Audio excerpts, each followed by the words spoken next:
ఈ రోజు ఉదయం మా పక్కింటి కార్ ని పార్కింగ్ లో ఎవడో ముద్దు పెట్టి దింగేసాడంట. డ్రైవర్ తిరిగి వచ్చి చూసేసరికి ఇలాంటి చిన్న చిన్న మచ్చలుండి బుల్లు సొట్ట ఒకటి పడి ఉంది. పాపం ఇంటికి వచ్చిన తర్వాత ఈ డ్రైవర్ కి ఇటు తప్పు లేకపోయినా సరే కంపు దింగారంట ఇంట్లో వాళ్ళు. ఇలా అయిందని చెప్పి మా దగ్గరకు వచ్చి చెప్పాడు. సరే అసలు ఏం జరిగిందని చెప్పి కార్ దగ్గరికి వెళ్ళి చూస్తే చిన్నదే, మరి అంత పెద్ద దెబ్బ ఏం కాదు. అయ్యన్నొద్దు, పాయింట్కి రా. తుడిస్తే పోతుందంటే అలా ఎలా పోతుంది, అసలు పోదని చెప్పేసి అంటున్నాడు. నీకు నా తెలుసులే గానీ రా చూపిస్తానని చెప్పి చిన్న మైక్రో ఫైబర్ క్లాత్ ఒకటి తీసుకున్నా.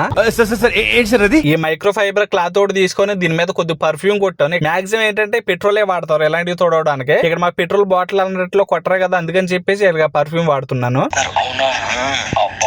మీ కార్లు కూడా వేరే వాళ్ళ కార్ల వల్ల ఇలాంటి మచ్చలు పడితే మాత్రం ఈ ట్రిక్ ని ఫాలో అయిపోండి. పని మొదలు పెడదామా? ఈ క్లాత్ పైన పర్ఫ్యూమ్ అంటే పర్ఫ్యూమ్, పెట్రోల్ అంటే పెట్రోల్ కొద్దిగా తడి చేసి ఆ మచ్చ ఉన్న దగ్గర లైట్ గా ప్రెస్ చేసి తుడిచేస్తే చాలు, పోయిద్దంతా. ఎలా ఉందిరా? షేక్ షేక్ షేక్ ఆడిస్తాను రా.